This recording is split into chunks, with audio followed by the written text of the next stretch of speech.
So on today's discussion, I'm joined fantastically from America, very international, by Cat Grande, who's a OnlyFans creator and other kind of social media creator, I guess would be fair to say. And I kind of came across her on TikTok discussing kind of openly, which I guess is maybe the kind of a taboo in certain industries, how much money she was making from OnlyFans, and that was why I kind of reached out and thought I'd love to have a discussion. So thank you so much for joining me for kind of a little chat about this. And I just wanted to kind of first of all get your perspective on OnlyFans. I don't know how long you've been doing it for, but kind of what's your experience been as a content creator? Has it been a useful platform for you? I mean, it obviously hasn't financially, I guess. Yeah, I'll give you a little background. I got started on OnlyFans in December 2020, so it's been a year and 2 months about. And when I started, I actually had zero following on social media, so OnlyFans was like my reason to start. And yeah, it's been hugely successful for me. I think I didn't realize when I started how attainable it was to grow a social following. Hmm. But I'm still thankful that throughout this year of like growing on social media on TikTok, I've had that income stream because it's really interesting. A lot of people only turn to OnlyFans once they already have a platform or they already have a following. But I think OnlyFans is different in that you don't have to have any sort of following to get started and make money right away. So in that way, I think it's really good for content creators, um, as a way to finance your growth in social media. So when you joined OnlyFans, kind of day one, Mhm. presumably you start with no one following you, and then various internal algorithms sort of push your content. You can, I presume, have like an element of like teasing what the paywalled stuff is going to be. But how quickly were you generating an audience on OnlyFans, or was it that you had to do it in tandem with kind of developing TikTok and Instagram? Yeah, so it's pretty in tandem. You have to spend, half your time posting content on OnlyFans and talking to your Mhm. fans, and then half the time growing your following on TikTok or Twitter, Instagram. So I started out making $3,000 a month in December and January. And then the real ticket was getting on TikTok because originally I was just on Instagram, Twitter, Reddit, and TikTok is the app that allows you to reach an enormous amount of people. So when I got on TikTok, I think in March 2021, a year ago, about immediately 10K a month. And then I had a really big month in April, 50K a month. So, the power to reach that many people is what really, allows you to make that much money. Right, and is it a balance? I guess because TikTok has a kind of difficult relationship maybe with its like OnlyFans creators. Is that fair to say? You can't Yes. directly market your OnlyFans. It's just a kind of Yes. nod and a wink, is it? Yes. And that's a huge conversation too. You have to kind of learn how to dance along those lines. I've had a few accounts. My first account ever is gone now. It's got completely taken down. And then, often they'll prevent you from posting if you're breaking the guidelines. And then, if you can't post, you can't make your money. So Mhm. it's really a delicate game you have to play on TikTok. But yeah, you learn after a while what you can and can't do. Right.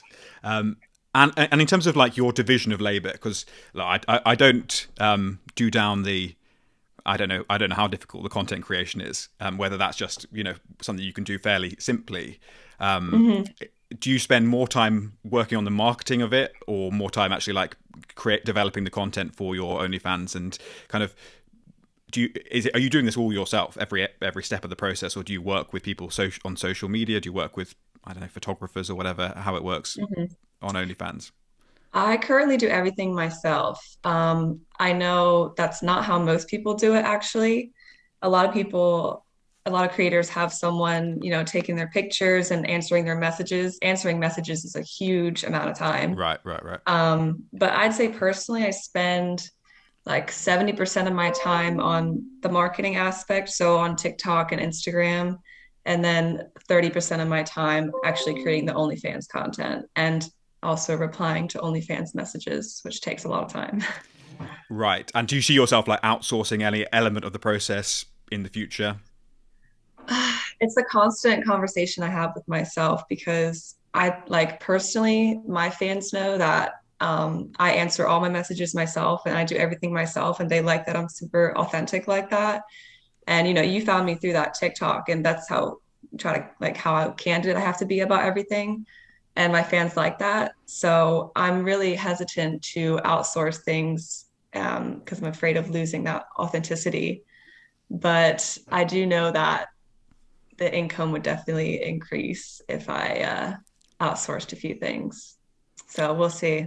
Right. So you think you could the income would increase in terms of how would you think you could build a bigger marketing team and kind of reach more people, or do you think you could just streamline your content? I don't know how you innovate in terms of the content Hmm. you're putting out, and whether there's kind of pressure to constantly be doing more and whatever more explicit or whatever, or whether Hmm. it's just a case of being like trying to keep. I mean, I guess the balance is you want to essentially do as little as possible without Right. pissing everyone off. But Yes. I guess the more you start bringing in a team, is there more pressure on you to then be doing kind of more complex and more I don't know, varied content, let's say. Yeah, I don't know so much of that. I do think like no, like regardless of whether it's just me or if I have a team, there's always that pressure to do more and offer more, and to be more available to my fans. But I think the main aspect is if I had help with the OnlyFans side of things, I could spend more time advertising and more time interacting on social media and just grow in like more directions. So, for example, like I'm really thinking about starting a YouTube channel, but Mhm. I currently do not have the time to do that because I'm, pretty occupied every day. So, Right, right, and you've noticed there's like a direct correlation. The more your TikTok users go up, the more your OnlyFans users go up. Is oh that right? yeah. Oh yeah, it's incredibly like linked. Like if I have a viral TikTok, you can, look at the TikTok views and the OnlyFans subscriptions and it's like direct Sure. correlation. So, Okay. And then like I don't know when it was. Must have been at some point last year. Obviously, the whole OnlyFans is getting out of the whatever we might call the adult material game. mhm. Um, do you think your stuff is kind of platform agnostic? Do you think you could move it to another? Would you try and move it to another, or is it quite like tied to the mechanics of OnlyFans? Do you feel like you need OnlyFans? No, I definitely don't feel like that. I have taken a look at some other platforms, and there's so many, especially after that issue back in October. There's so many that have popped up that are incredibly similar, and some that are even better. So I have thought about moving platforms before. I don't think that's really an issue to think about OnlyFans, moving away from that. And additionally, I don't think a lot of people outside of the creators realized this, but they were still going to allow quite a few things with that change. They were still going to allow nudity, but not sexual acts, if that makes sense. Right. So personally, I wouldn't have been affected by that. I know a lot of creators would have been, and they would have had to move. But yeah, I don't think this type of platform is going anywhere. Yeah, I mean, I guess the question is whether your your users on OnlyFans presumably also subscribe to, I don't know if you have this data. I don't know if OnlyFans provides you with kind of granular data on the demographics of your user base, but presumably they also subscribe to half a dozen other creators, and it's Yeah, whether they can, they want to get it all from one channel. You don't want to have to be that's switching true. between these things.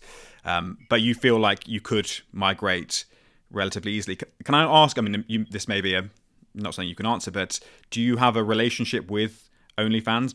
Do they work with you to like place your stuff to curate and say we're going to recommend you against this person? Have you ever kind of spoken to a human at OnlyFans?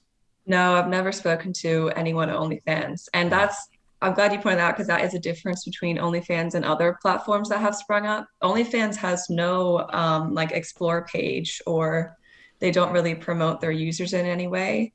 So I know there's other platforms that do offer that and have a better connection with their creators. So So there's things to be gained on other platforms too. because you got a check in the mail for what was it, something over $200,000 from OnlyFans, and So you've never spoken to. that was my like tax. That was the total. That wasn't really a check. That was just a record of the total that I've made through Okay. OnlyFans. Oh, right. So that wasn't. But either way, at some point down the line, the OnlyFans Corporation has dispersed X amount of money to you, and they've never spoken to you. I guess that's Right. the digital economy for you, I guess. Yeah, yeah. Um, That is strange. and in terms of like extracurriculars in this area, have you had any sort of a sense of like whether you can get brand deals? And for instance, on Instagram and TikTok, which I guess are also big platforms for you, maybe in terms of raw numbers, I assume they're higher in terms of your following on those than on OnlyFans, but no one's, I guess that people aren't paying directly. Do you Hmm. get a sense of whether that's something you can branch out into, or does the OnlyFans count against you in terms of that sort of the more kind of wholesome? It's not. It's not. Doesn't have to be family friendly, like promoting bikinis or energy Yeah, drinks or whatever. But do you think yeah. that OnlyFans is helpful or unhelpful in that? So I'm just now starting to explore that world of further, sponsorships and that such. So I think it does hurt me a little bit. Certain brands wouldn't work with me, but I have had plenty of companies reach out to me. And I'm just now starting to, negotiate and decide on what I want to do. And I think as time goes on, it's going to become more and more mainstream for creators to offer like maybe not OnlyFans content, but that private subscription content. Mm.